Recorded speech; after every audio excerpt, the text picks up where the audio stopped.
wabarakatuh. Kami dari Lokal B Pemerintah Kelompok 4. Nama saya Juliana Pribadi dengan NPM 2240 Nama saya Devina Friza dengan NPM 2240 Nama saya Fora Deba dengan NPM 2240 Nama saya Yeni dengan NPM 2240 Saya Angelika dengan NPM 2240 Saya Stianisi dengan NPM 2240401062.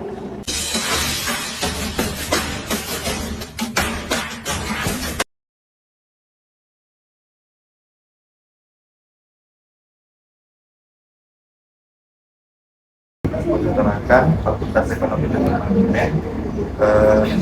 Kami ingin berwawancara dengan Bapak untuk mengerti tugas akhir mata kuliah kewarganegaraan. Berkaitan dengan saya Juliana Pribadi. Yeni. Saya Stianisi. Saya Farah. Angel.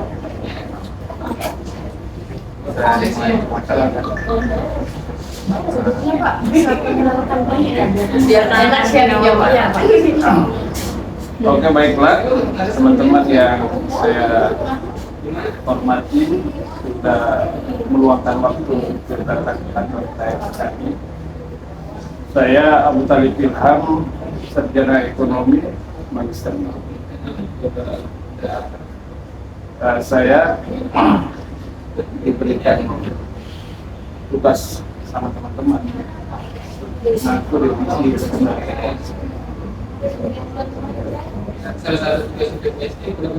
atau tambah lagi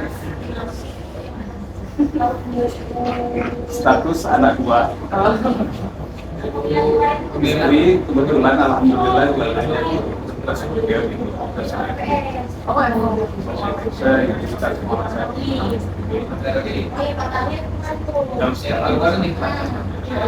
saya diterapkan di karantina.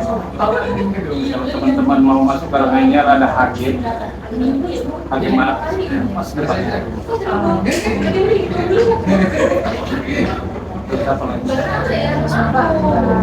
yang mewawancari kami terkait demokrasi dan bapak kan juga di divisi hukum ya.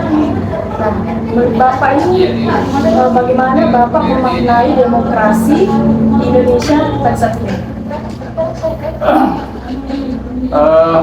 Terima kasih atas pertanyaannya.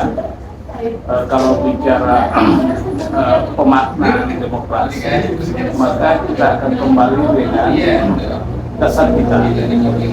Yang pertama itu adalah dasar kita ini adalah Undang-Undang Dasar 1945. Kalau teman-teman membaca di pasal 22E, jelas bahwa pemilu itu dilaksanakan secara dan diberikan kewenangan oleh KPU.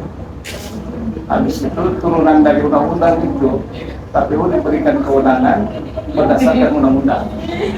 Undang-Undang 7 tahun 2005. Di Undang-Undang 7 itu, kalau kita membaca secara semula, maka tidak salah itu sekitar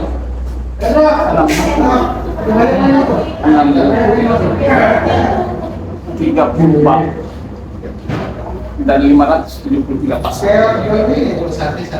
Kalau kita bicara undang-undang 7 tahun. Ini adalah salah satu kitabnya penyelenggara pemilu.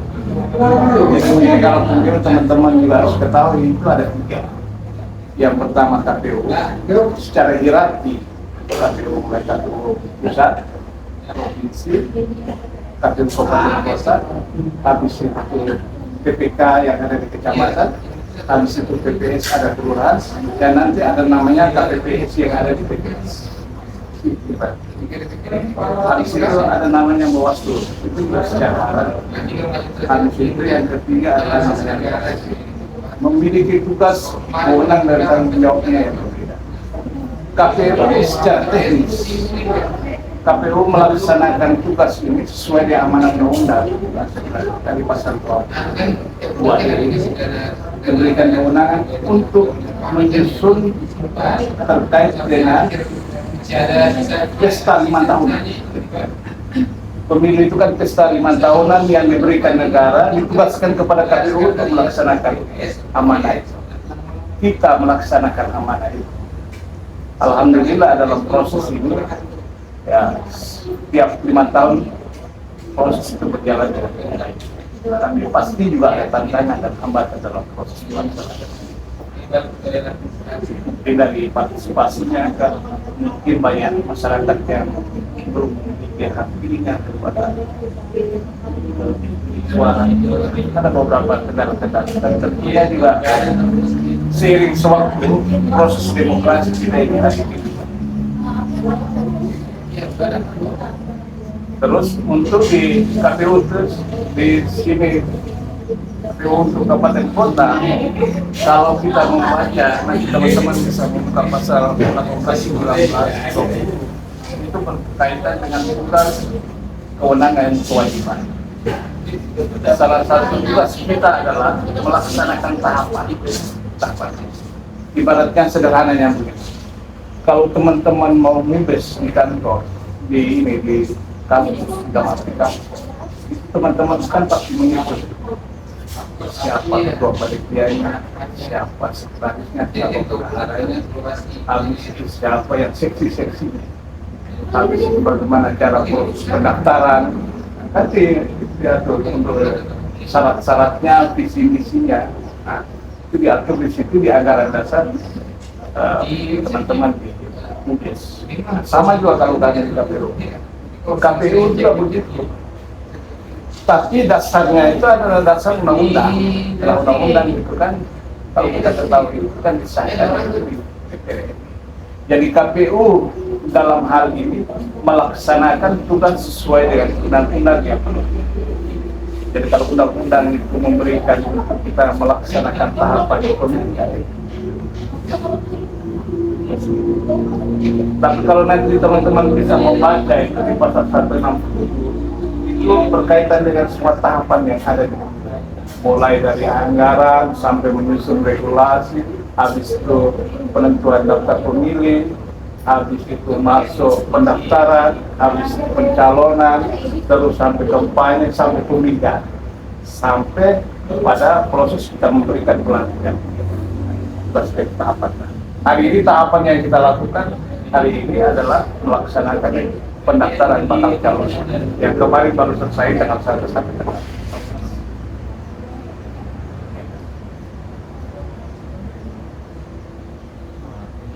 Pertanyaan selanjutnya, apakah KPU memiliki mekanisme untuk mengevaluasi pelaksanaan demokrasi di Indonesia secara berkala untuk memastikan kesesuaian dengan nilai-nilai Pancasila? Kalau evaluasi itu secara keseluruhan itu kalau mau jadi provinsi sekarang kan 38 provinsi ditambah dengan DOD ada 4 di daerah Papua kan. Tentunya bahwa kalau kita membaca regulasi PKPU tahun 179 tahun 2020 atau 22 itu terkait dengan rencana strategis KPU itu di dalam itu semua bentuk evaluasi. Tapi karena itu kita di skop di kabupaten kota, tentu juga kita melakukan evaluasi terus. Evaluasi yang pertama adalah evaluasi kinerja di bawah kita. Karena PPK, PPS, dan KPPS itu adalah sebagai kewenangan KPU untuk membentuk. Dan kita harus mengevaluasi mereka. Evaluasi mulai dari kinerja mereka, habis evaluasi tentang terkait dengan integritas mereka. Apakah betul nggak mereka laksanakan ini sesuai dengan amanah undang-undang? Integritas itu berkait dengan kejujuran mereka, ada juga itu masukkan. Kita evaluasi, melakukan evaluasi kepada mereka. Dan sekarang juga kita melakukan evaluasi kepada teman-teman kita PPK dan PPS. Tapi secara ini juga kita juga mengevaluasi berapa besar partisipasi yang ada di Tarakan dari pemilu ke pemilu. Pemilu 2019 kemarin kita Tarakan untuk kota Tarakan 7,79%. Harapan kita ke depan sesuai dengan rencana KPU RI minimal 80% partisipasi kita. Artinya bahwa masyarakat yang datang ke TPS memberikan aspirasinya untuk evaluasi, baik evaluasi secara kinerja, evaluasi secara kelembagaan. Secara kelembagaan kita bisa evaluasi dan ada di dalam sekretariat kita evaluasi bagaimana pelayanan sekretariat, bagaimana komisioner termasuk dengan saya sebutkan tadi evaluasi tentang apa nih partisipasi masyarakat. Apakah teman-teman pemilih, teman-teman kaum milenial ini apakah sudah mencapai apa yang kita inginkan sama persennya? Tapi kalau kita membaca statistik bahwa pemilih yang dibanyakan kelompok-kelompok milenial, berapa persen sudah kelompok-kelompok kayak teman-teman ini sudah berapa persen untuk menyampaikan aspirasi?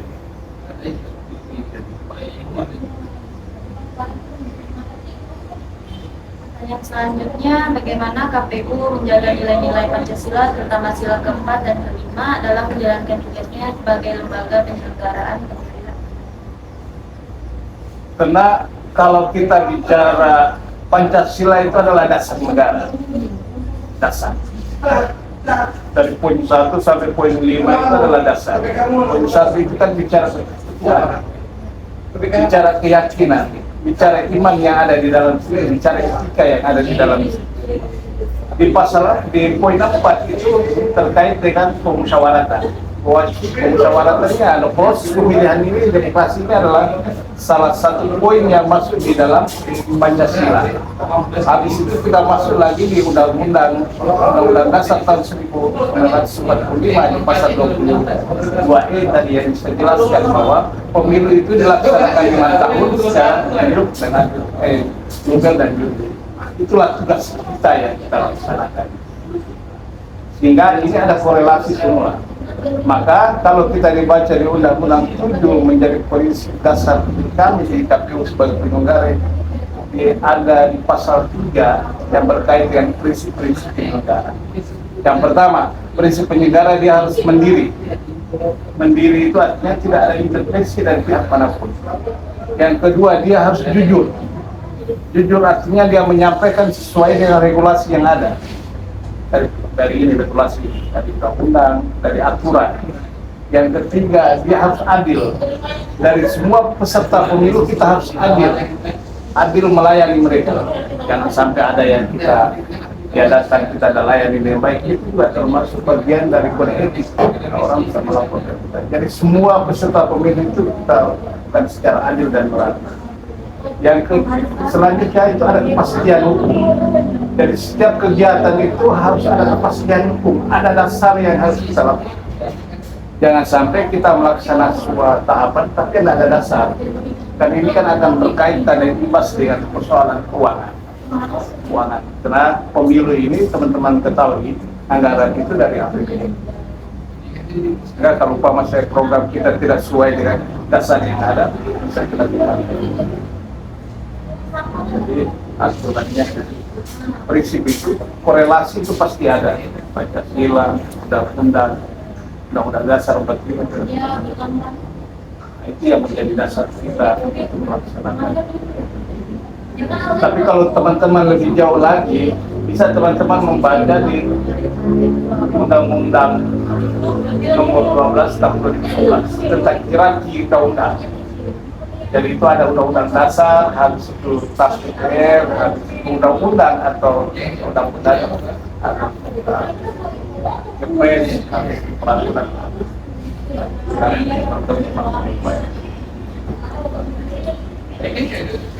Kemudian pertanyaan selanjutnya Pak, apa sih yang menjadi fokus utama KPU dalam meningkatkan partisipasi masyarakat dan memperkuat kesadaran akan pentingnya pemilihan umum?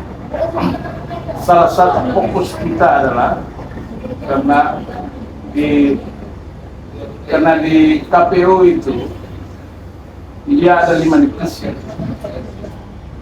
Yang pertama itu divisi full, divisi keuangan dan logistik.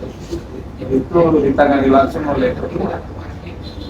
Habis itu masuk divisi hukum dan pengawasan. ada divisi data dan perencanaan anggaran, habis itu persoalan tentang hak pilih orang itu masuk di data. Jadi kalau teman-teman kalau tidak masuk di DPT tinggal laporkan aja di KPU. Itu persoalan data. Yang ketiga itu bagian selanjutnya itu ada namanya teknis. Nah, teknis itu dia bicara tentang tahapan semua. Tahapan yang saya sebutkan tadi di pasal 167 itu semua tahapan. Urusan teknis. Dan satu itu sosialisasi. Jadi pertanyaan dari ini tadi itu pertanyaan bagaimana langkah KPU dan sosialisasi. Jadi sosialisasi itu kita sosialisasi itu banyak bentuk, banyak variabel yang kita lakukan. Bisa kita lakukan sosial dari kampus, bisa kita lakukan sosialisasi ke tingkat pendidikan kayak kampus, SMA.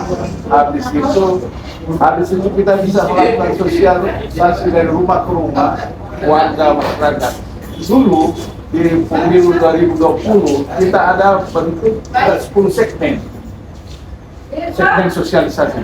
Yang pertama segmen kaum muda. Kaum muda itu biasanya kita ambil teman-teman dari mahasiswa. Mahasiswa itu ada yang kita ambil dari teman-teman aktivis, teman-teman yang tergabung dalam aktivis di kampus, mau mitra maupun ekstra. Karena kita berpikir bahwa mereka punya basis berkumpul, basis nongkrong bersama teman-teman.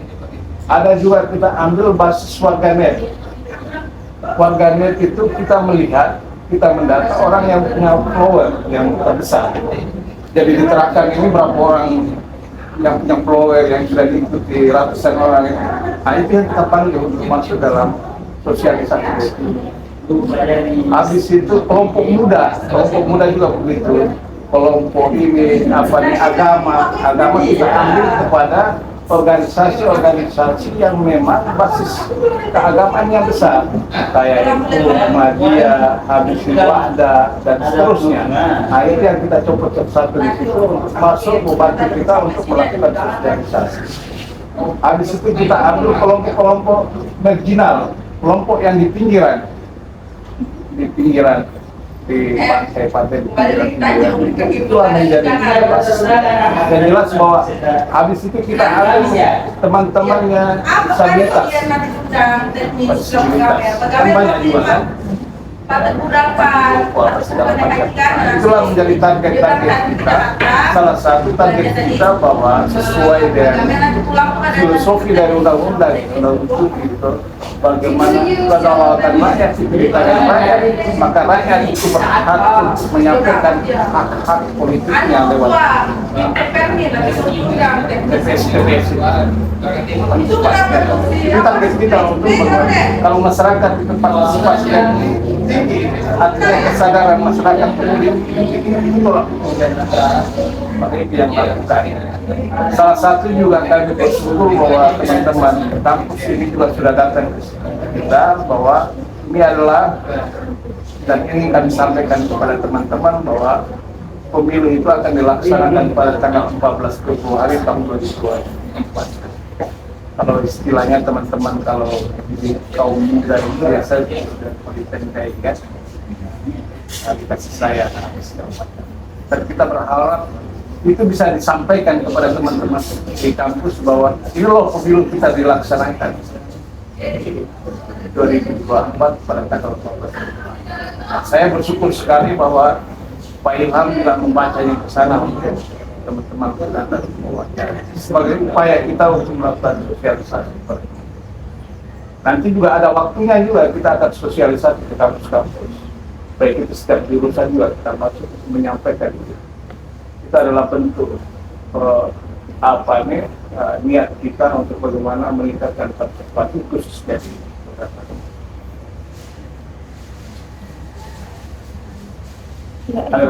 Kemudian pertanyaan kami yang selanjutnya, bagaimana KPU mengatasi berbagai kendala teknis dan logistik dalam penyelenggaraan pemilihan umum, terutama di daerah-daerah yang sulit diakses? Kalau kita bicara letak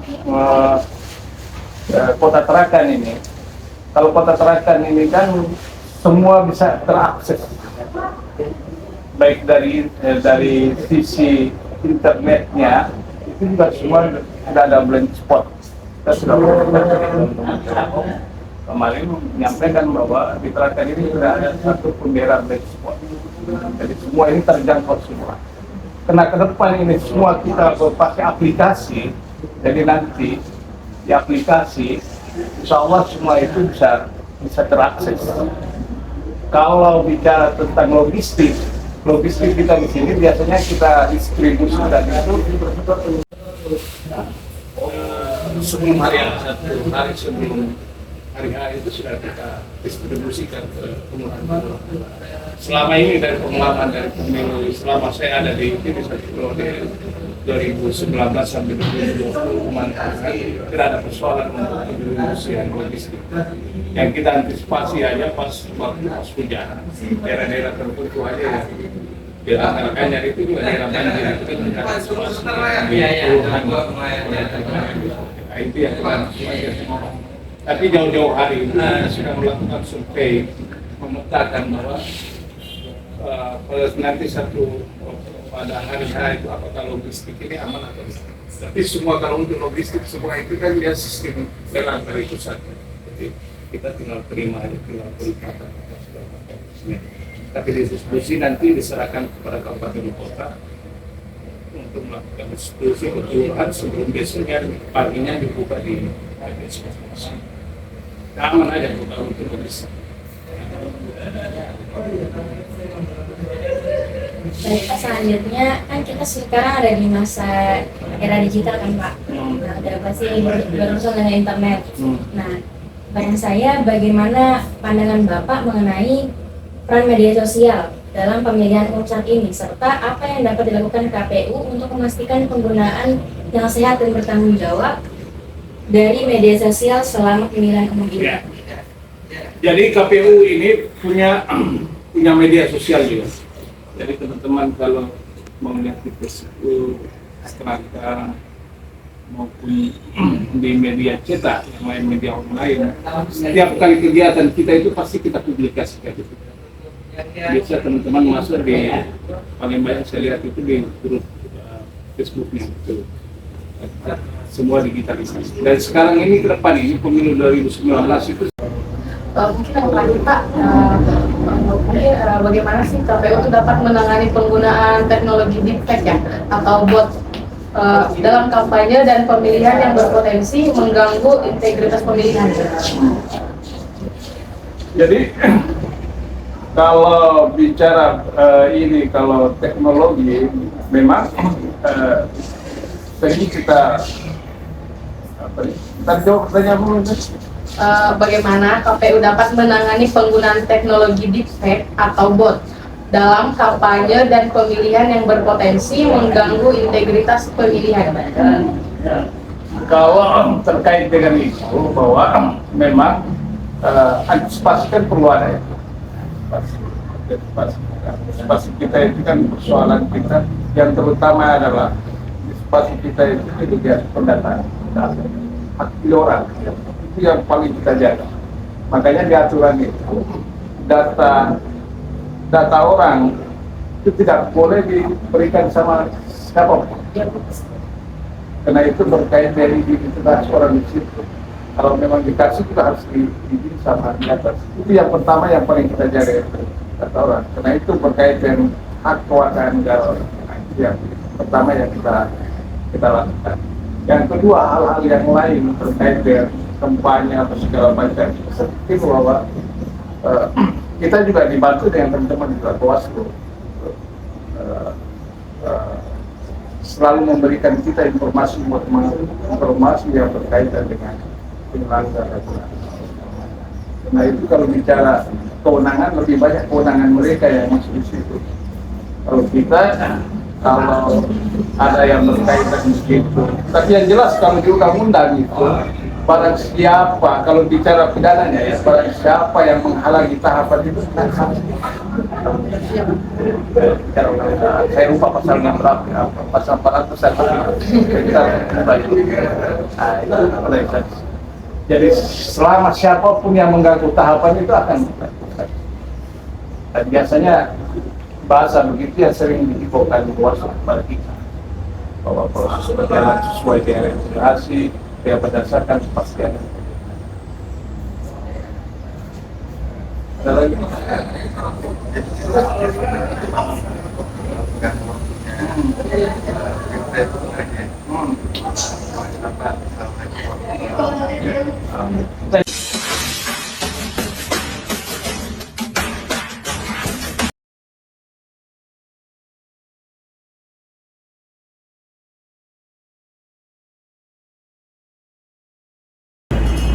Oke, baik. Assalamualaikum warahmatullahi wabarakatuh. Aku perkenalkan kami dari Universitas Surabaya Makan, Ekonomi, jurusan manajemen. Di sini kita ingin melakukan wawancara Pak dengan Bapak untuk memenuhi tugas akhir perkuliahan di semester ini. Sebelumnya mohon maaf kalau mengganggu waktu atau kesibukannya yang lain. Khusus buat kalian nih. Baik, Bismillahirrahmanirrahim. Assalamualaikum warahmatullahi wabarakatuh. Waalaikumsalam warahmatullahi wabarakatuh. Nama saya Kian Fatia. Saya kebetulan salah satu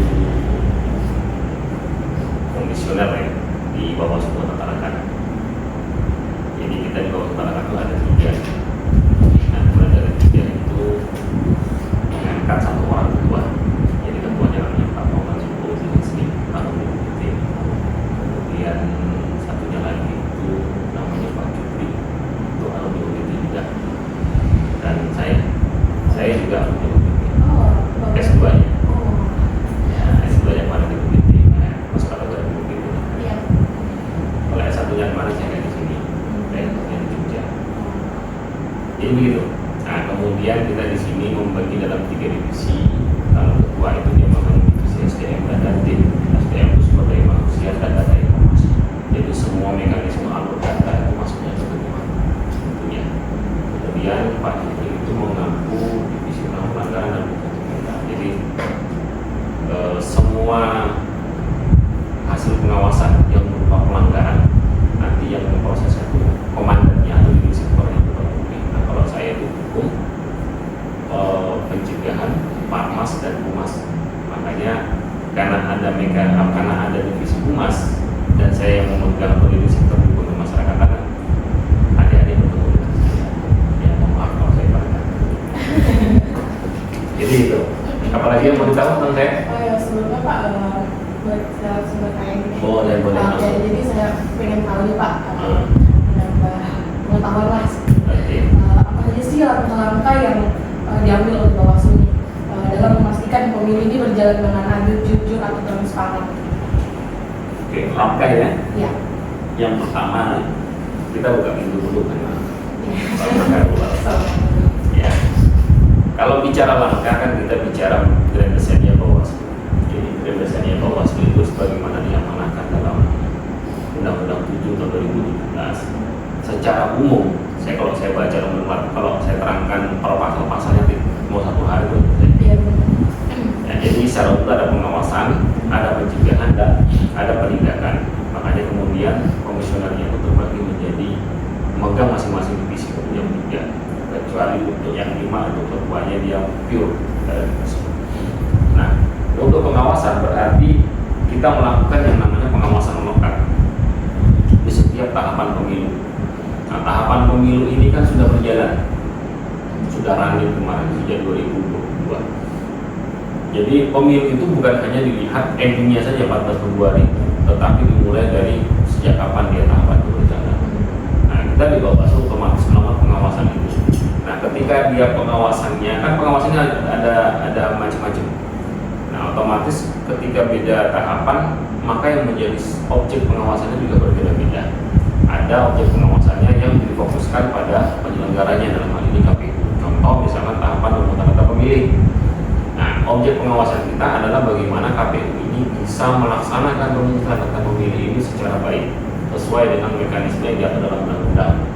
Ya, contoh misalkan di dalam undang-undang diatur yang bisa memilih adalah 1 warga negara Indonesia berusia 17 tahun, yang kedua terdaftar dalam pemilih. Jadi kalau kalian sudah berusia 17 tahun wajib mengecekkan dirinya. Maka tadi saya minta cek dirinya, cek di PT online.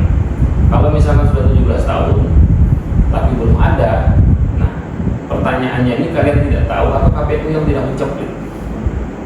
Nah itu. Terus yang kedua, kalau ini tahapan bukan untuk pemilih, ya kita mengkawal hak pilihnya, mengkawal hak pilih masyarakat agar kemudian hak pilih ini tidak hilang.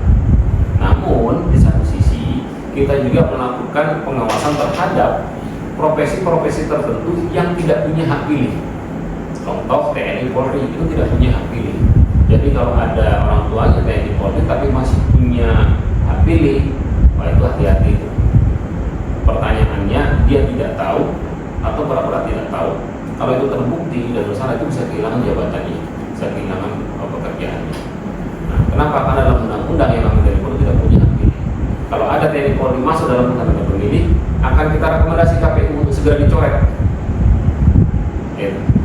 Kemudian terkait hak pilih juga. Hak pilih ini kan ada MS, ada TMS, ini panjang kita. Kalau MS ini terkait dengan pemilih yang sudah punya hak pilih yang memenuhi syarat. Memenuhi syarat tadi sudah usia 17 tahun, ya kan? Kemudian yang kedua, tidak dicabut hak pilihnya oleh pengadilan. Nah gitu. Terus kalau yang PNS adalah orang-orang yang tidak memenuhi syarat.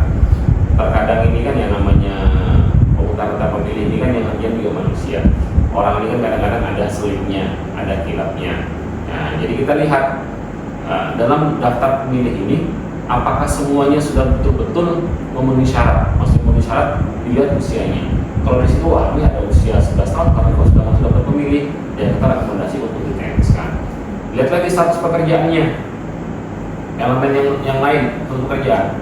Oh, satu pekerjaan TNI Polri kita TNS-kan. Terus kita lihat lagi status yang lain. Contoh misalkan dia masih hidup atau sudah meninggal dunia. Kalau dia sudah meninggal dunia, meskipun dia sudah punya hak pilih, maka kita rekomendasi untuk di-TNS-kan, untuk dicoret. Kenapa? Untuk menghilangkan jangan sampai nanti tanggal 14 Februari ada orang meninggal dunia hidup lagi. Nah itu maksudnya dalam meninggal dunia hidup lagi itu orang yang sudah meninggal tapi surat suaranya ada. Ya kalau surat suaranya ada maka potensi akan disalahgunakan oleh orang-orang yang tidak bertanggung jawab atau oknum-oknumnya lah yang lain itu. Nah itu yang menjadi objek pengawasan. Makanya kita harus menurut tahapannya. Terus ini sekarang tahapan pencalonan DPR misalkan. Nah apa yang menjadi objek pengawasan? Banyak. Satu dari KPU-nya, yang kedua dari para calonnya. Nah ini kan ada syarat usia, kemudian ada syarat-syarat yang lain seperti kayak syarat ijazah yang harus terpenuhi, belum lagi syarat harus bebas narkoba dari pengadilan dan lain sebagainya. Nah ini kan potensi apakah dia asli atau palsu. Tapi kalau dia misalnya terbukti palsu, maka dia bisa kena pasal 520, ya, memalsukan dokumen dalam Undang-Undang 7, dan itu sanksinya pidana dan denda. Maksudnya pidana bisa masuk penjara. Nah itu kalau misalkan menjawab dari pertanyaan tadi, gitu kan. Nah kita harus lihat dulu. Nah terus itu dalam hal pengawasannya, dalam hal pencegahan, Bawaslu melakukan berbagai macam upaya. Satu, kita melakukan MOU atau perjanjian kerjasama atau nota kesepahaman dengan semua stakeholder. Kampus UGT kita sudah pernah tekan MOU. Bahkan rencananya ini mau turun ke BEM UGT. Ya, jadi makanya teman adik-adik semua di sini bisa masuk ke Bawaslu kita wawancara, ya kan, ketemu dengan saya karena kita sudah punya hubungan baik yang terjaga lama. Kemudian belum lagi kampus-kampus kayak PPKIA, UT dan lain sebagainya. Kemudian kita kerjasama juga MOU dengan berbagai macam pihak stakeholder, contoh Pemkot, ya kan. Nah, Pemkot ini kita kepentingannya dengan 5 OPD kayak BKPSDM, Kesbangpol, Satpol PP, Karsipan. Nah, kemudian kita MOU juga dengan semua OKP Sekota Tarakan. Kemudian dengan Ormawa, hampir semua Ormawa sudah, ya, kayak HMI, PMI, GMKI, pokoknya nggak ada MM-nya di tengah itu. Itu dari tahun semua kita sudah tekan MOU. Kemudian kita MOU juga dengan Ormas, bahkan kita melakukan silaturahmi dengan FKUB, MUI. Selain itu kita juga melakukan yang namanya Bawaslu Belusukan. Ini upaya pencegahan semua ini. Bawaslu Belusukan, kita datang ke daerah-daerah pesisir perkebunan, tujuannya untuk merangkul masyarakat marginal, masyarakat yang tidak terlalu mengikuti perkembangan pemiluan, ya. Masyarakat yang kerjanya mungkin sebagai nelayan kan ada dua, ada nelayan tangkap dan nelayan tambak. Nah ya, kita beda lagi tuh. Nah, karena kan kalau masalah seperti itu kan tidak terlalu tahu dengan informasi ini sudah kapan ini. Jangan-jangan dia punya hak pilih tapi tidak terakomodir. Nah itu. Dan masih banyak lagi kita untuk edukasi, kita kerjasama dengan Dinas Pendidikan Provinsi, kita sosialisasi dari sekolah ke sekolah. Kemarin dari 8 sampai dengan hari ini itu Bawaslu Tarakan masih masuk ke sekolah SMA Kota Tarakan. Nah kita sosialisasi pemilih pemula sama yang disampaikan itu hak pilih, pelanggaran, ya. Kemudian adik-adik itu diminta untuk mencekkan dirinya di cek DPT online, aplikasinya KPU, gitu kan. Nah, kemudian kita beri kesadaran terkait pentingnya berpolitik, jangan sampai kemudian notabene pelajar, notabene mahasiswa yang seharusnya lebih terdidik dan lebih terpelajar malah jadi pemilih-pemilih berbuat. Nah, kita nggak mau. Sayang, gitu kan. Masa mau kalah yang tidak berpendidikan kan gitu. Nah, kemudian kita juga untuk wilayah edukasi pernah mengadakan yang namanya sekolah kader pemasaran partisipatif. Jadi mahasiswa OKP kita undang, kita mengadakan semacam kayak namanya sekolah kan. Sekolah itu dia isolasi, jadi 3-4 hari. Nah itu kemudian sekolah pemilu ini insya Allah kita dalam waktu dekat ini akan mengadakan debat pelajar tingkat SMA yang kemudian dilanjut dengan debat tingkat mahasiswa Kota Tarakan. Ya, jadi kalau memang kalian sudah melihat ada peluangnya, silakan mendaftarkan diri. Yang namanya debat itu kan dia bisa terjadi. Kadang kita juga mengadakan lomba KTI, karya tulis ilmiah. Dan banyak sekali program-program kita yang terkait dengan pencegahan. Belum lagi kita berkoordinasi dengan pemilih rentan. Salah satu pemilih rentan itu yang menjadi objek pengawasan Bawaslu adalah pemilih disabilitas. Ya, kita koordinasinya kemana? Ke dinas sosial. Cari tahu ada berapa sih disabilitas di Tarakan ini. Nah, nanti data yang kita dapatkan kita rekomendasikan ke KPU agar kemudian disabilitas ini jangan sampai kehilangan hak pilih. Yang kedua, agar kemudian disabilitas ini tidak dikesampingkan apa yang menjadi haknya. Apa haknya itu? Hak untuk memilih dan hak untuk dipilih. Jangan hanya karena dia disabilitas datang ke TPS dia susah, malah dipersulit. Seharusnya dia dipermudah, diberikan semacam kayak TPS khusus ya di tempat khusus dalam TPS yang reguler itu ya untuk pemilih disabilitas. Nah itulah yang dilakukan oleh Bawaslu. Jadi gitu ya. Dan sampaikan dari sini wawancara kami terkait demokrasi. Menurut Bapak sebagai komisioner Bawaslu, demokrasi Pancasila itu idealnya itu seperti apa sih? Idealnya yang menerapkan 5 sila. Ya kan? Kalau kita mengupas itu kan satu Tuhan yang Maha Esa. Berarti dalam proses demokrasi itu para pesertanya itu memperhatikan yang namanya norma yang namanya etika. Setidaknya peserta pemilu semuanya bertuhan, dan bertuhan dalam artian semua yang ada agama yang ada di Indonesia, ya kan, menjunjung tinggi ketuhanan. Terus yang kedua karena sila pertama Tuhan yang Maha Esa seharusnya tidak menjadikan agama sebagai kendaraan politik. Ya kan? Nah, kalau agama sampai dijadikan kendaraan politik, apalagi sudah terlibat dalam politik praktis, nah ini yang bahaya. Nanti jangan sampai hanya beda pilihan dikafirkan, hanya beda pilihan kemudian terjadi konflik yang berkepanjangan. Terus yang kedua, kemanusiaan yang adil dan beradab. Di Bawaslu punya tagline bersama rakyat awasi pemilu, bersama Bawaslu tegakkan keadilan. Kenapa? Karena yang kalau kita bicara keadilan, ini perspektifnya sangat luas sekali. Bicara adil bukan berarti sama. Bicara adil berarti dia proporsional. Bicara proporsional maka harus ada indikator atau alat ukurnya. Salah satunya adanya keseimbangan antara etika dan hukum. Ya. Yang orang kalau sudah melanggar hukum belum tentu dia melanggar etika. orang sudah melanggar hukum otomatis dia akan melanggar etika, tapi melanggar etika belum juga melanggar hukum. Ya. Contoh misalkan pernah dengar kasus ya anggota dewan yang ketahuan ini apa namanya itu ketahuan tanda kutip lah dengan PSK di luar kota itu, kemudian dilaporkan digerebek dalam satu kamar. Nah itu kan, kalau bagi saya itu kan sudah melanggar etika. Itu secara hukum dia tidak ada yang melanggar. Nah ketika etika dan hukum itu bertemu dalam satu titik, maka dia akan melahirkan produk-produk pemilu yang baik, ya. Produk-produk pemilu yang kalau sudah baik berkesinambungan. Tetapi ketika dia tidak bertemu atau selisih, orang akan cenderung mencari celah hukum. Akhirnya dia dilaporkan lapor balik. Ini yang terjadi sekarang di Indonesia ini. Jadi kesannya salah dan benar itu tipis. Salah benar itu tergantung kepentingan, salah dan benar tergantung isitas dan begitu. Nah kita kan termasuk seperti itu. Maka etika dan hukum harus ada semangat. Itulah maksud daripada kemanusiaan itu beradab. Kalau sudah ada pasti beradab. Gitu. Kemudian persatuan Indonesia. Kalau kita mau bicara pemilu demokrasi, salah satu kerawanan pemilu itu kan pelanggaran dalam bentuk politik identitas, ujaran kebencian, hoax atau berita bohong, sara, dan itu pernah terjadi. Kita nggak mau apa yang terjadi di DKI Jakarta terjadi di Kota Tangerang. Ya.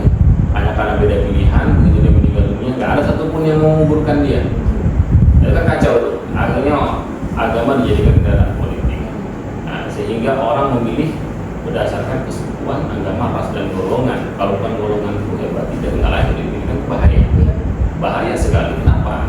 Orang tidak lagi melihat berdasarkan intelektualitas, tidak lagi melihat berdasarkan integritasnya, tidak lagi melihat berdasarkan kejujurannya, aman atau tidak, tapi melihat berdasarkan popularitas dan visitasnya. Ini yang kemudian melahirkan pemimpin yang korup. Sila keempat, kemusyawaratan yang ada di kebijaksanaan adalah wujud daripada pemilu itu sendiri. Nah, kalau di tingkat RI sampai kota itulah yang kemudian kita kenal dengan Dewan Perwakilan Rakyat. Itu adalah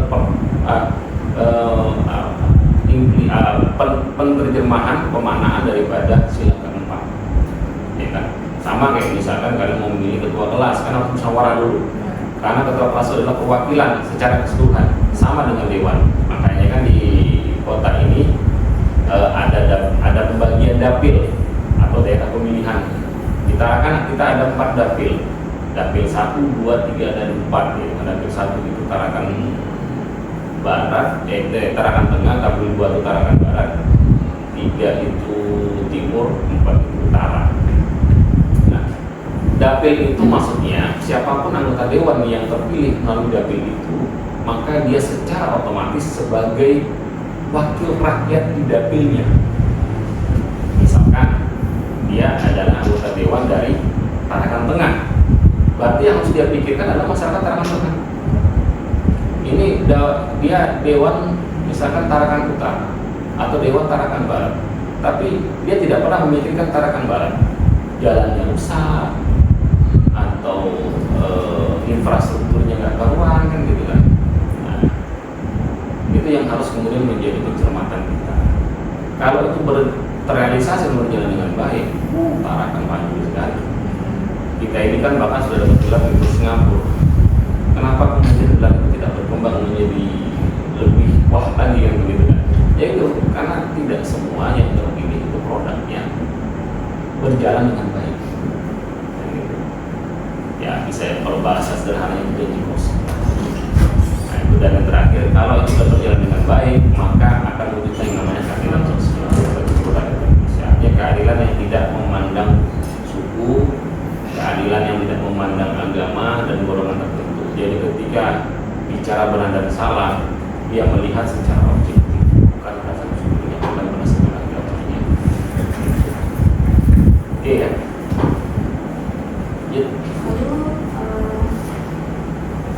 Apa tindakan yang diambil Bawaslu untuk mencegah kecurangan atau pelanggaran hukum dalam pemilu?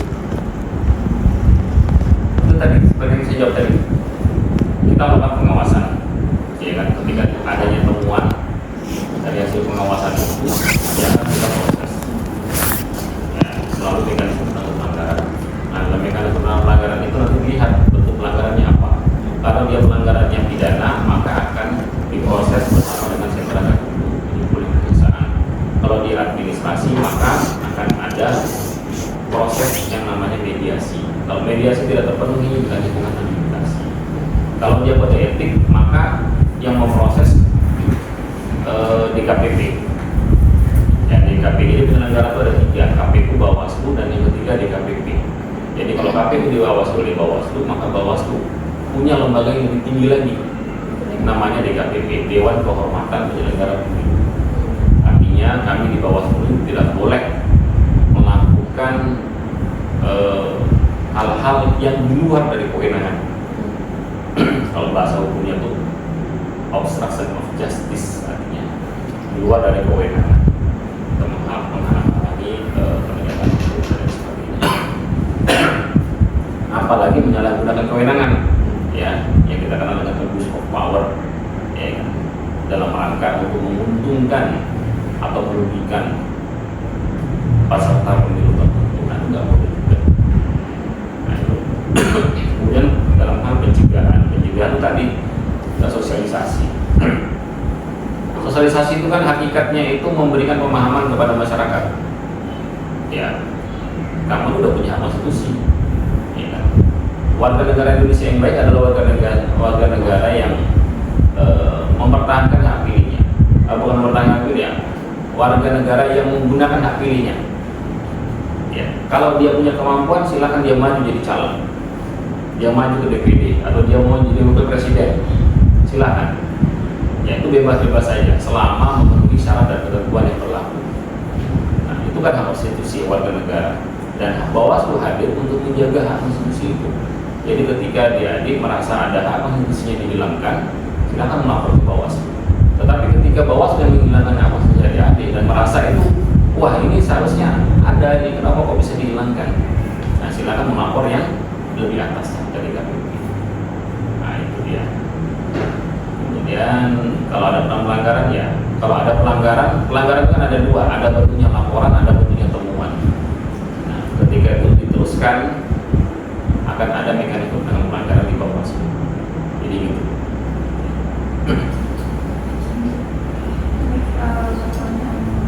Selanjutnya, apa sih yang dapat dilakukan masyarakat untuk mendukung Bawaslu dalam menjaga dan memperkuat demokrasi di negara?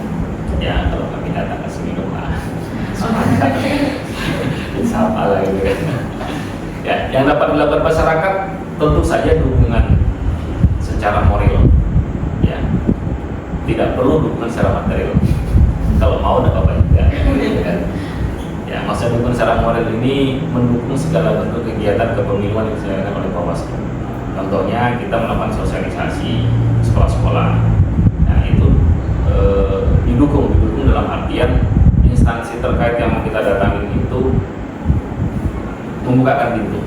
Terus Bawaslu juga, ya kita datang, kami diterima dengan baik. Nah, itu kalau misalkan bicara konteksnya masyarakat, so ya. Terus yang kedua, ketika melihat adanya pelanggaran, misalkan serangan panja, serangan subuh, serangan malam, ya kan, serangan tengah malam, gitu kan.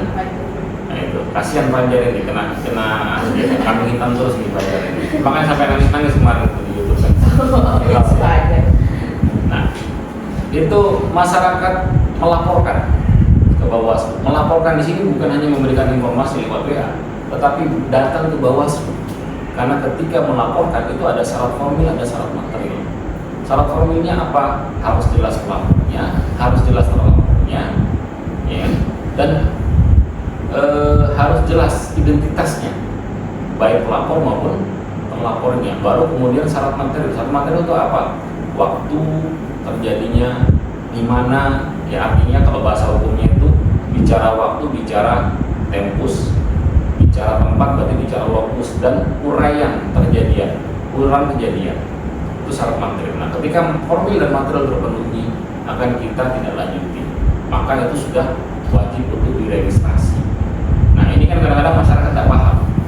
Nah, terkadang masyarakat tahu ada pelanggaran, diintimidasi sedikit, takut. Gitu. Sementara ketika ada sosialisasi, bersemangat sekali mengkritisi kan, bersemangat sekali menyampaikan di mana Bawaslu kita. Dan sekarang ketika melihat itu, ya ngapain aja gitu.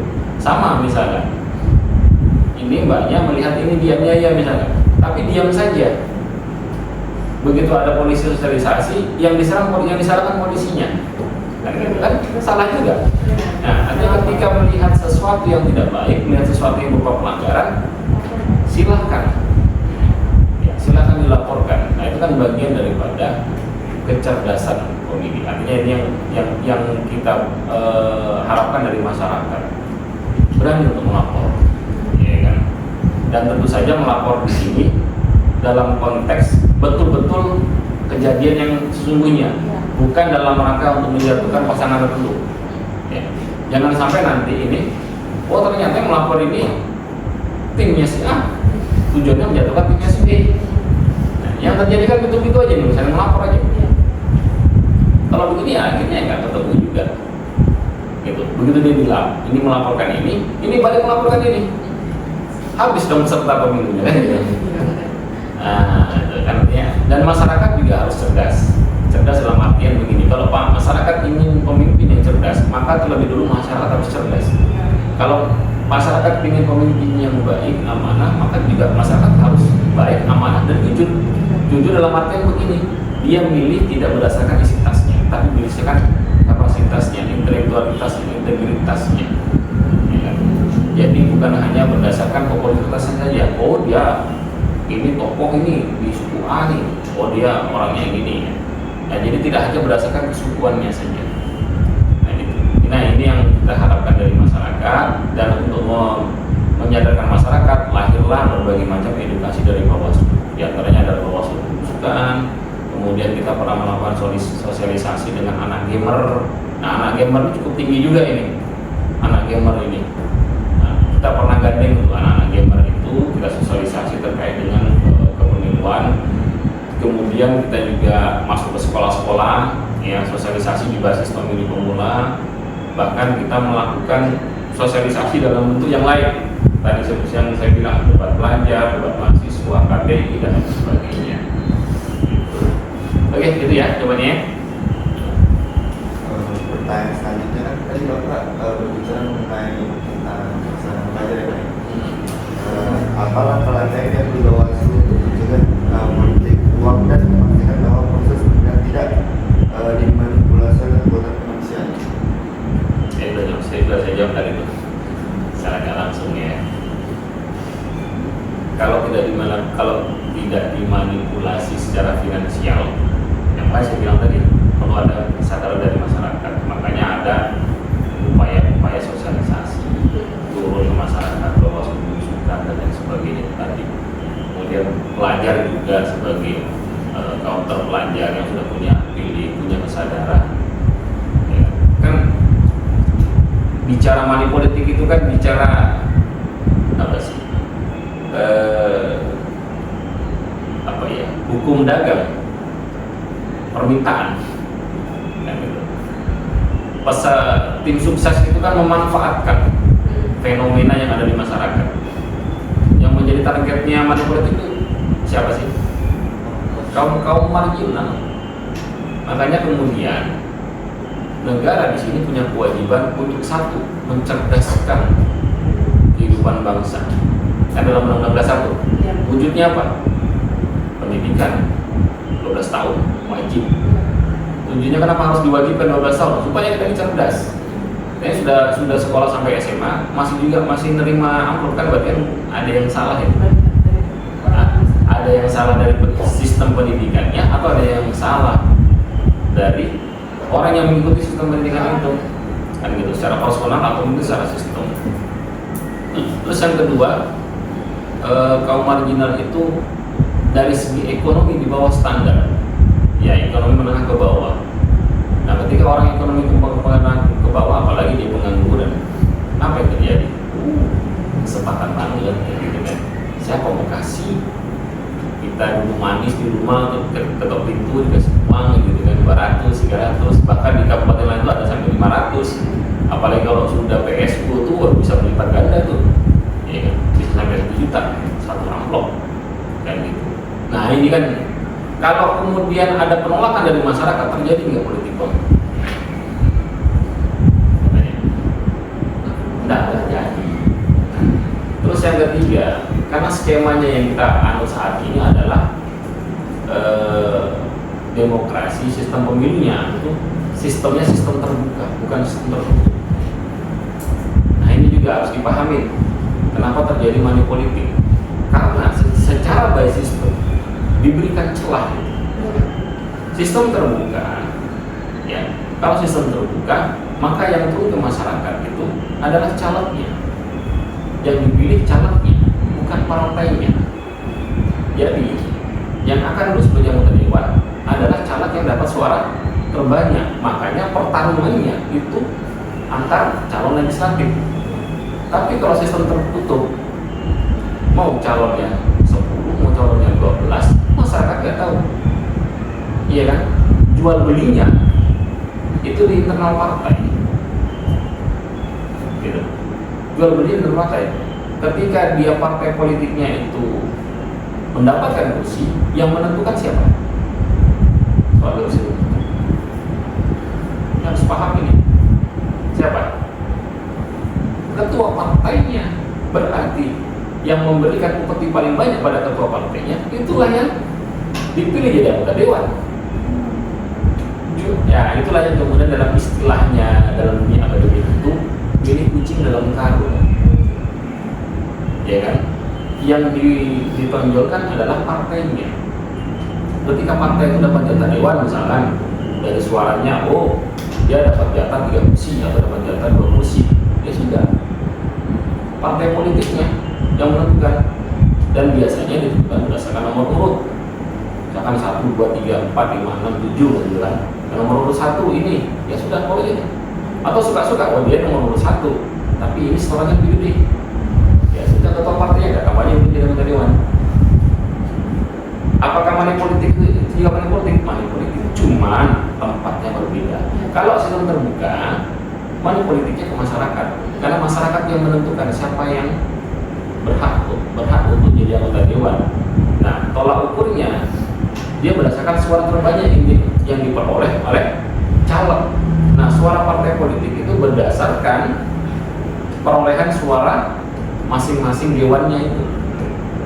Jadi misalkan dia punya 5 atau 10, ya 10 calon. Nah, misalnya dapil Tarakan Barat. Nah, masing-masing calon itu ada yang 100, ada yang misalkan rata-rata 1000 lah ya, rata-rata 1000. Atau di situ ada yang 1500. Kemudian suara parpol itu total keseluruhan. Tapi siapa yang menjadi anggota dewan? Yang suara terbanyak dari calon. Itu yang kita kenal dengan sistem kesadaran murni yang dipanjang dari teorinya teori pemilu dari bicara itu kan. Itu kalau kita mau bicara serangan fajar atau money politik gitu kan. Nah, yang namanya money politik memang adalah kanker demokrasi yang sulit, karena bicara money politik itu ibaratnya kayak kentut. Ini diantara ketujuh ini misalkan sama saya gitu, ada yang kentut gitu, ada yang tahu. Iya kan? Ada suaranya, ada baunya, kan? Dan ada wujudnya. Ya, makanya harus butuh kesadaran. Ya. Kapan bisa mendeteksi orang yang kentut? Ya dia sadar diri. Atau orang yang di sampingnya itu kan? Nah, kau berarti itu. Tapi gitu kan? Nah, orang terdekat yang melaporkan. Nah, gitu kan? Atau dia sadar diri, gitu kan? Sadar diri, dia mengaku. Nah, pertanyaannya kalau sadar diri dari pelakunya mungkin nggak? Nah, mungkin. Orang terdekat. Nah, orang terdekat itu yang kemudian melaporkan. Nah, dalam hal ini orang-orang yang punya kesadaran, oh ini nggak betul. Itulah yang melapor. Makanya sumber dugaan pelanggaran di Bawaslu ada temuan, ada laporan. Laporannya berasal dari masyarakat. Nah, terus bagaimana kalau misalnya mau melapor, tapi ini dosen pun nanti nilai itu dikasih bagaimana kan gitu kan? Kita rahasiakan namanya. Kita rahasiakan namanya. Atau ya sudah, dia ngasih informasi. Nah, nanti kita lakukan yang namanya investigasi. Cuman investigasi ini agak sulit. bocor, maka akan gampang dikondisikan. Itu gampang dikondisikan. Contoh misalkan kita pernah melakukan investigasi terkait dengan bagi-bagi sembako di wilayah kelurahan RT tertentu di daerah timur itu. Nah, jadi satu RT. Jadi kita investigasi ke sana, karena bocor investigasinya, kita ketahuan, akhirnya satu RT juga satu bahasa. Semuanya sama-sama ngomong, nggak tahu. Jadi seakan-akan kayak sudah diajari. Ya, kita ngambil random pun sama bahasanya. Nah itu. Apalagi kalau ngasih informasinya berupa video direkam gitu kan, bagi-bagi duit.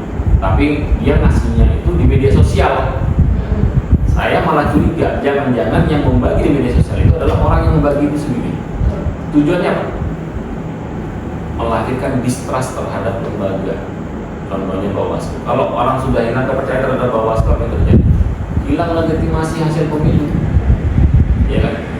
TPS itu bisa diakui suaranya karena ada pengawas TPS. KPU pleno diakui karena ada Bawaslu yang penguatnya.